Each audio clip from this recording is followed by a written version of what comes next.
Creative Katie here. Welcome to my channel and my version of the Index Card a Day 2019 challenge. Today I'm using a prompt from week 8, Friendship. And the techniques that I'm going to use is expanding your usual color choices and shading to get an effect. So while the prompt is friendship, I've interpreted it as the circle of friends, which is why I'm going with the circle. Now I am using yellow. It's the Artist Loft bright yellow and the Artist Loft orange as well as white, and I'm just sponging it on with my makeup sponge, and there's a little bit of water in there. I want this soft color. Now this is not my typical color scheme. In fact, I gave this a try when I did the lemon prompt and I really liked this color scheme. So I'm challenging you guys to give things a try that aren't in your normal wheelhouse, whatever that is, because you're going to discover the joy of working with a whole variety of colors. So this one it was something I wanted to explore again. I wanted to do better than I did last time with it, so I'm kind of repeating it. Now I wanted to bring out a little bit more orange, have a little bit more contrast, so I'm splattering it with orange paint. Now I have my big brush marker here, and they are India ink, and one of the ways you can use them is to stamp with. So I'm just brushing it on to the stamp and then stamping with it. Now I've got however many colors, 12 or 16 colors in this set. I have that many colored stamps because I may never use red again as a stamp. It's a little bit easier to handle than dealing with wet acrylic paint, and it is permanent when dry. So I love that. So I'm going to try to do more with these Pitt pens because I definitely haven't utilized them as much as I could.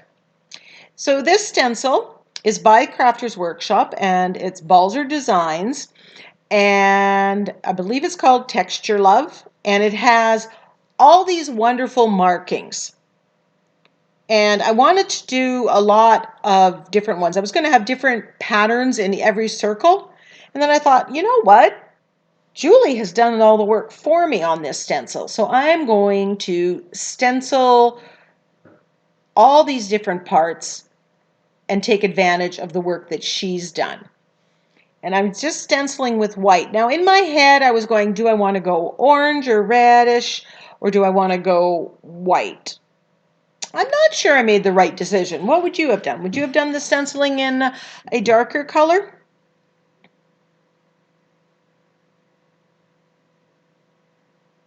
So I'm adding layers of the white. I'm getting it a little bit more opaque. It goes on and you can see through a lot, but I want a little bit more contrast, so that's why you see me adding more white paint.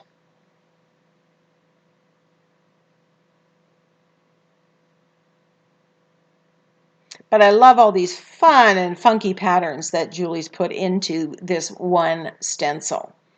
You could definitely take one part of it, mask off the other parts, and just use that. So because I'm doing a play off your friendship circle, I wanted to do circles on the background. So I just laid out, I have some punched out circles, get a pattern that I like, and then I'm using my Stabilo All pencil. This is a brown one. It's not going to be as stark on this yellow orange background, and I've had to make that adjustment. I figured that out last time. So I'm just using that to outline it, and then I'm going to activate that later on.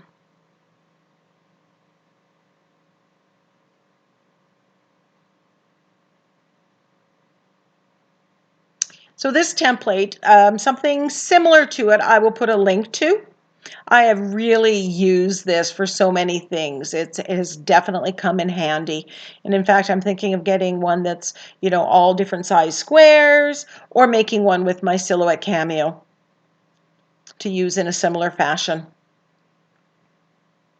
So once all the circles are traced out and I'm happy with that, I'm grabbing my angle brush and I'm going to use the orange paint and I'm going to do the float technique. And at the same time activate the brown Stabilo all pencil. Now I'm going on the inside of the circle here and I realize that isn't the look I want. I want to be on the outside of the circle. So I do switch and I do fix that up over time.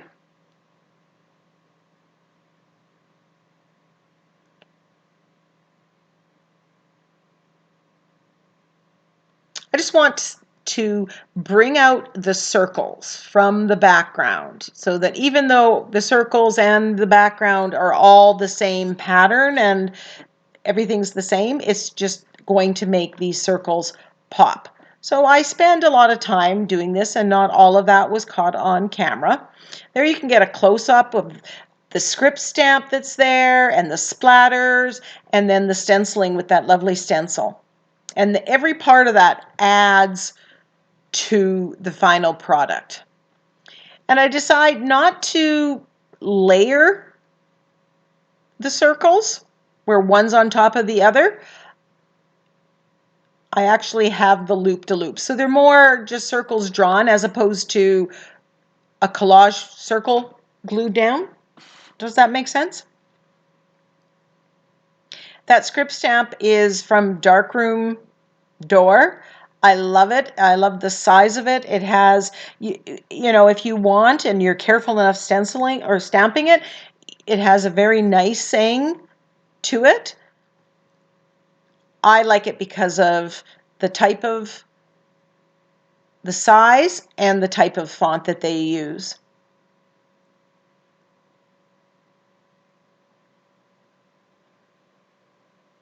And I'll put a link to that in the description box below, as well as the stencil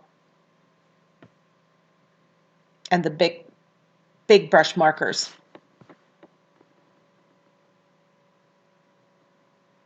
So I'm just adding a little bit more brown and trying to bring that up.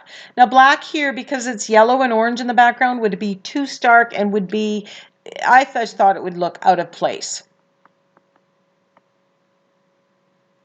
So now I have the saying, my circle is small, quality, not quantity. And, you know, that's always been me. I've always had, you know, just a few friends, a few close friends, but good friends.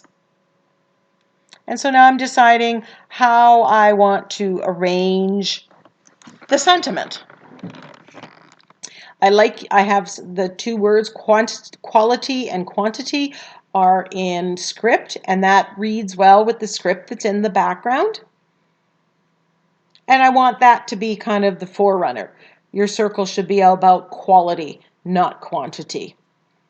There was another quote that said, you know, my circle gets smaller, but the value increases, or something like that. Like there were several good ones. Then I decide that I want to get rid of some of the white, so I do my lazy fussy cutting around it. And now I am just simply adhering it with the gel medium. And I'm putting the gel medium right onto the background because I know that it's permanent, but I am avoiding where the Stabilo all pencil is because that is not permanent. So use these products that aren't permanent or that are water activated, but remember when you are adding things after that, because you just have to adjust how you deal with them and you'll have no problems.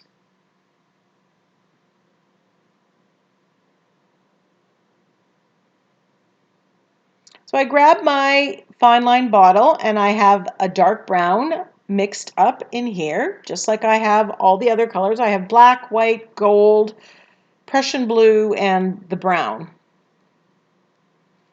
And I'm just etching around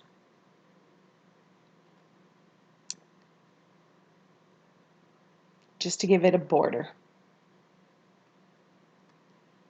And then after I go around the outside, I decide, I'm going to go around the circles as well. It would have been easier to do the circles first and then the outside because I had to be very conscious of not making a mess of the outside edge because I didn't give it time to dry. But I managed. I just made it harder on myself.